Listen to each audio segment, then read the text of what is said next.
My boss comes across and walks me into his office and says, "Ed, don't try to sell him any more cars today."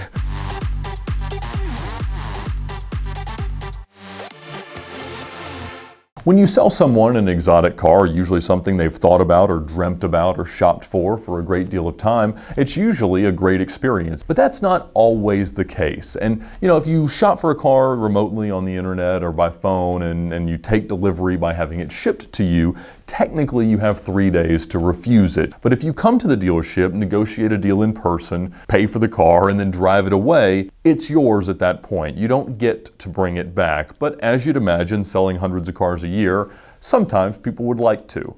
And I remember one guy in particular, because he had rented the yellow Gallardo that I had for supercar rentals. And he had driven it around for the weekend and loved it, and showed me at the time the Lotus Esprit that was in his garage that he never drove and meticulously detailed. And as he came into the dealership a few years later, he said that he had sold the Lotus, but he wanted another sports car. And so we started looking around, and he really had his eye on an Aston Martin Vantage, but he wanted a stick. And at the time, probably 2012, they were starting to become more and more rare.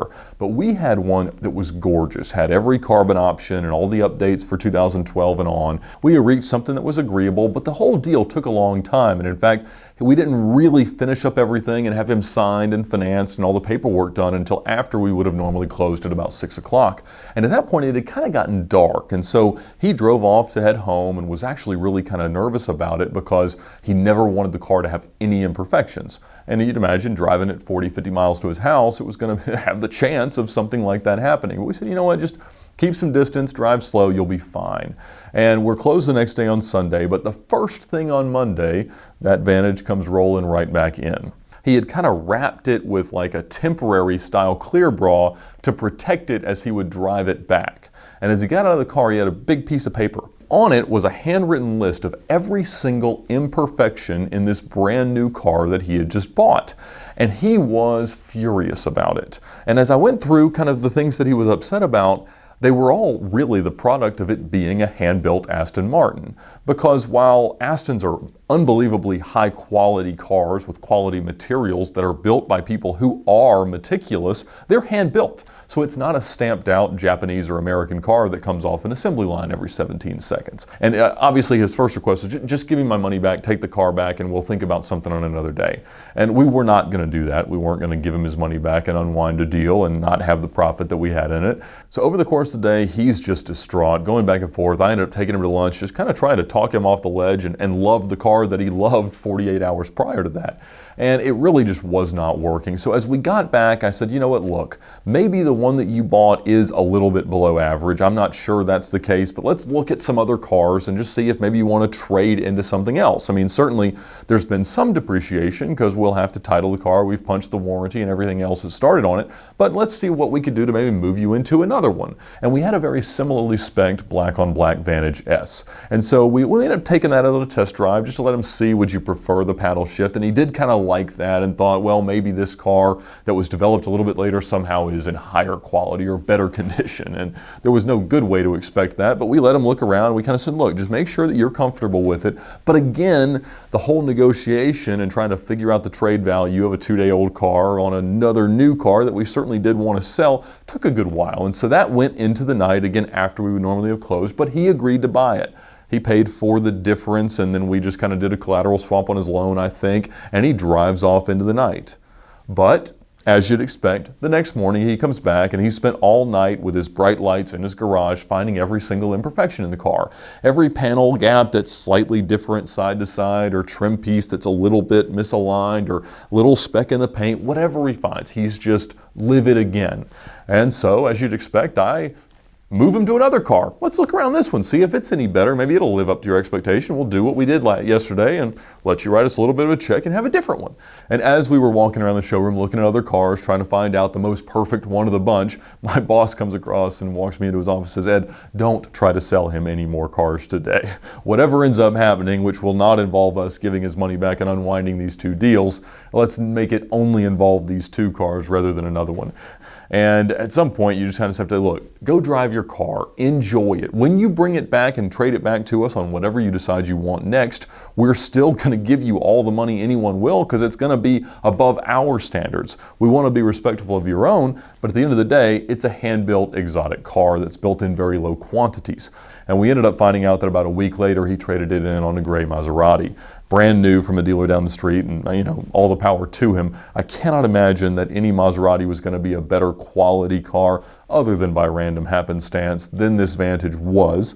But I know that they ended up running that Vantage through the auction, and I would imagine the reason he did that is they were the only people who had enough spread on their new car to over-allow him enough to make him reasonably content with the deal he got on the trade value. But perhaps the most interesting story I have about immediate buyer's regret was also a different gray Maserati. But there was a guy who had been coming around for the last few months kind of looking for his next sports car.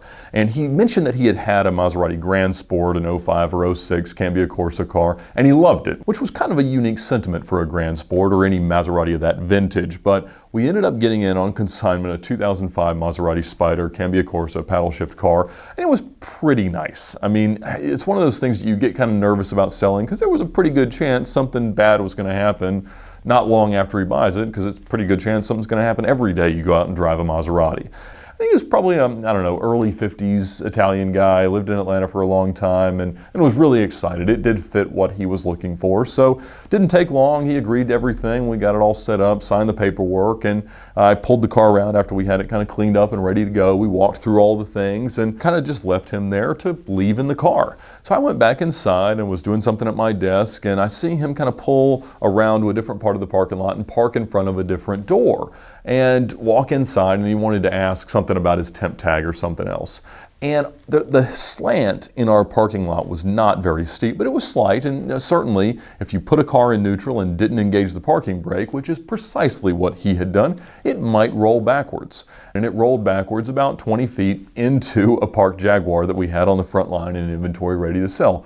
So he comes in just freaking out after he's gone out and observed the damage and seen that there's some scratches and a little bit of a dent on each of the cars. And it wasn't going to be that major, but obviously the idea of having to repaint part of your new to you Italian sports car is not something that makes you wildly pleased. So he's like, I don't know, I shouldn't leave it in today. I can't do this, and you need to take it back. It's your car that y'all let get damaged. And we're like, no, I mean, you parked it in a way that allowed it to damage the car. We're not that upset. We'd like you not to be upset. And as we went back and forth, we kind of like, look, we don't want to sour the relationship over this. Let's just say we'll fix ours, you fix yours. It's going to be a few $100 to repaint each bumper. Nobody's going to worry about it. We'll move on down the road. And he reluctantly, after a few hours of groveling and whining, he did leave. And again, we were closed the next day on Sunday. But first thing Monday morning, a woman walks in. Elderly woman, pretty Italian looking. Tons of makeup, just a painted on face, and huge rhinestone glasses, dressed far beyond how someone normally would to come to a car dealership on a Monday morning. And she comes in and she asks if she could speak to the general manager. And it was one of those days that I was very pleased to not be the general manager. There were lots of days like that. And so I directed her to his office, and she walked right in, set herself down. And this woman was the mother of the person who had just bought the Maserati. And she had come in, I guess, to rescue her son, probably after he had whined and groveled to her about the regret he had for having become so emotional and bought this Italian sports car over the weekend. And she felt like we should just unwind everything, give his money back, and not blame him for the mistakes of his, I guess, youth in his 50s or whatever. My boss was having none of it and continued to kind of indulge her in her need to express whatever sentiment she had about our business practices of, selling cars to people who test drove them and wanted to buy them. But she did not prevail. So after probably an hour or so, she left a little bit perturbed, and throughout the afternoon she would call back several times trying to find someone who could make a decision and also give her a different answer to her question. And we all towed the company line that when you buy it, it's yours. If you do buy your next exotic car, do think about it, test drive it, and think about what it's going to be like when you wake up with it in the morning, because most of the time you love it, but sometimes you don't. But either way, it's still yours.